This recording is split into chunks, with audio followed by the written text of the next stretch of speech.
Apesar da curta expectativa de vida, ser um gladiador foi, em muitos aspectos, uma das profissões mais glamourosas da Roma antiga. Batalhas de gladiadores atraíram milhares de espectadores, incluindo os maiores nomes da sociedade romana contemporânea. Nesse vídeo vamos ver uma lista dos 10 maiores gladiadores romanos. Primeiro, Tetraites. Tetraites foi originalmente descoberto por meio de pichações encontradas em Pompeia, em 1817, que ilustravam sua corajosa vitória sobre Prudes. Tetraites era um gladiador popular na Roma antiga, famoso por suas vitórias que envolviam entrar na arena sem peitoral e lutando no estilo mirmilão. Ele usava uma espada curta e um grande escudo retangular, um capacete, protetores de braço e caneleiras. Embora os detalhes de muitas de suas lutas permaneçam em grande parte não documentados, ele é bem conhecido por sua vitória sobre Prudes. Os dois já faziam um bom nome. Ambos os nomes são representados em vasos de vidro encontrados na atual França, Inglaterra e Hungria. As escrituras retratam a vitória de Tetraides sobre Prudes e, muito provavelmente, o momento em que sua fama alcançou novos patamares. Segundo, Spículos. Um dos mais famosos gladiadores que viveu no primeiro século depois de Cristo em Roma foi Spículos. Não só ele era popular com o público regular, mas ele também foi muito admirado pelo notório imperador romano Nero. Spículos passou a ganhar várias batalhas e saiu vitorioso contra muitos adversários habilidosos. Nero ficou particularmente pressionado com seu heroísmo e lhe concedeu mais palácios e riquezas do que ele poderia ter pedido. Nero se tornou tão apaixonado por ele que, quando foi derrubado em 68 d.C., ele queria morrer uma morte rápida nas mãos de Spículos. Mas seus assessores não puderam se apossar de Spículos a tempo e Nero tirou a própria vida. A fama de Spículos não girava apenas em torno de seu relacionamento com Nero, e suas representações em várias obras de artes romanas antigas testemunham sua ampla popularidade. Terceiro, Hermes. Não havia muito documentado sobre a vida do antigo gladiador romano Hermes. No entanto, ele recebe elogios generosos de um poeta romano contemporâneo chamado Martial, tanto que Martial até dedicou um poema inteiro para elogiar suas habilidades como gladiador. No poema, cada linha começa com o nome Hermes, e Martial descreve-o como um lutador habilidoso que desfrutava de superioridade esmagadora sobre outros gladiadores. A maioria dos gladiadores escolheu um certo tipo de estilo de luta e treinou duro para dominar as habilidades relevantes. Hermes era bem treinado em usar muitas armas de gladiadores diferentes e não era apenas versado na maioria dos estilos de luta, mas também proeficiente em pelo menos 3 diferentes técnicas de gladiadores, um conhecimento que lhe deu uma enorme vantagem sobre seus oponentes. Quarto e quinto, Priscus e Verus. Estes dois podem ter vencido uma série de lutas como gladiadores competentes em suas carreiras, mas eles são mais conhecidos por sua lendária batalha final em que se enfrentaram. Priscus e Verus lutaram nessa batalha épica no primeiro século depois de Cristo, no famoso Anfiteatro Flaviano. Por acaso, a batalha final também foi o primeiro grande espetáculo na Arena Flaviana, um espetáculo que foi documentado em detalhes pelo poeta Martial. Depois de brigar por horas em um concurso de morder as unhas, os dois guerreiros se submeteram um ao outro ao mesmo tempo.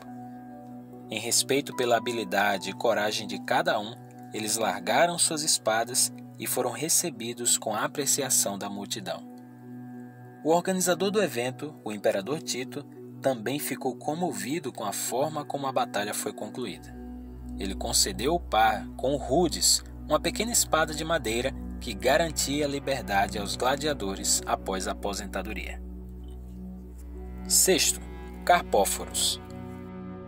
A era dos gladiadores romanos viu uma série de bestiárii populares, ou seja, gladiadores que lutavam contra animais selvagens. Esta profissão era notória por sua ridiculamente curta expectativa de vida, mesmo pelos padrões dos gladiadores.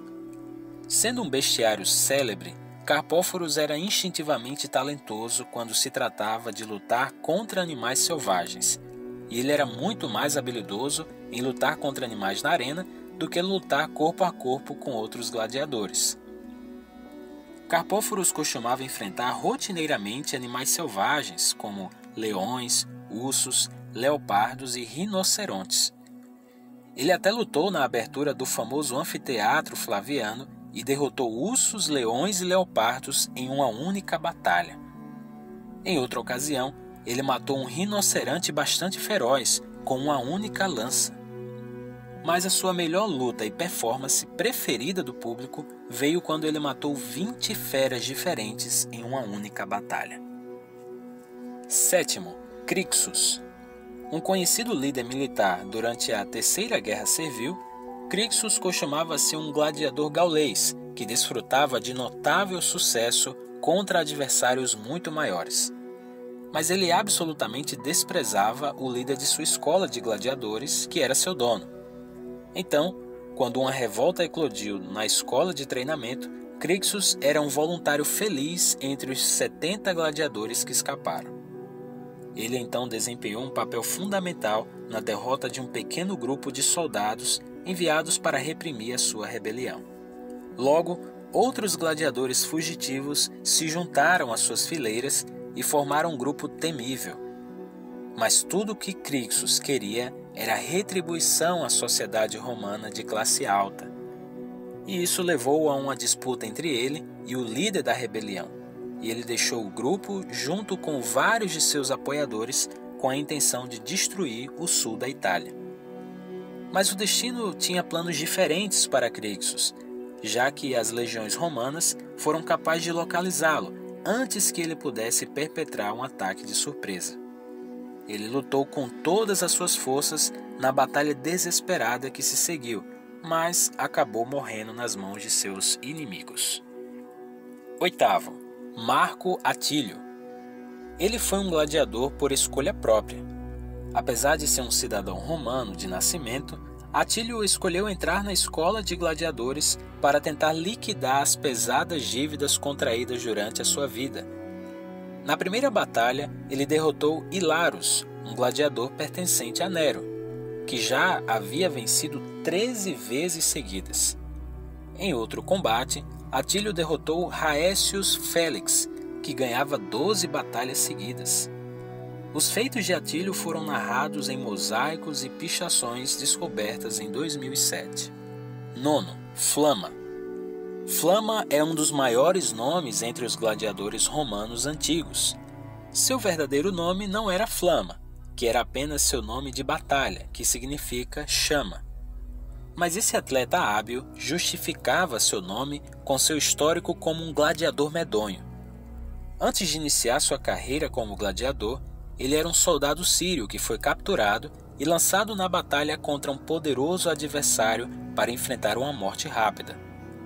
Realmente, seu fim viria dessa maneira, mas não depois de comandar uma dominação inigualável sobre inúmeros oponentes na grande arena do Coliseu.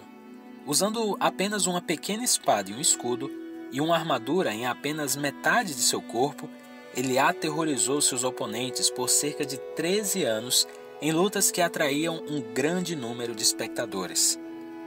No momento em que ele morreu com a idade de 30 anos, ele havia lutado com um número surpreendente de 34 batalhas, 21 das quais ele ganhou, 9 empates e apenas 4 derrotas.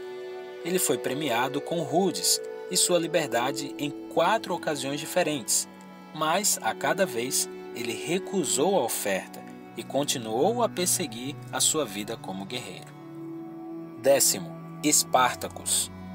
Um soldado trácio de nascimento, Espartacus foi capturado pelos romanos e depois vendido como escravo.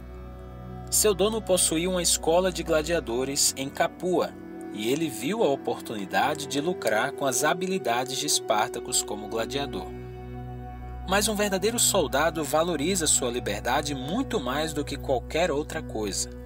Logo, Espartacus ajudou a planejar uma rebelião que terminou com cerca de 70 gladiadores escapando da escola de gladiadores, todos eles bem armados com armas improvisadas. Crixus estava entre os fugitivos e logo se tornou o braço direito de Espartacus. Juntos, eles escaparam pelas encostas no Monte Vesúvio e libertaram muitos outros escravos no caminho, o que aumentou significativamente seus números. Logo, Espartacus havia acumulado uma grande força de combate e tanta habilidade que ele conseguiu derrotar legiões romanas enviadas para capturá-lo em mais de 6 ocasiões diferentes. Em 71 a.C., Marco Licínio chegou a uma força bem treinada de 50 homens para causar estragos entre as forças rebeldes. Espartacus foi incapaz de resistir ao ataque calculado do exército romano e por fim foi morto no sul da Itália, terminando assim a história indiscutivelmente do homem mais famoso e do gladiador mais conhecido da história romana.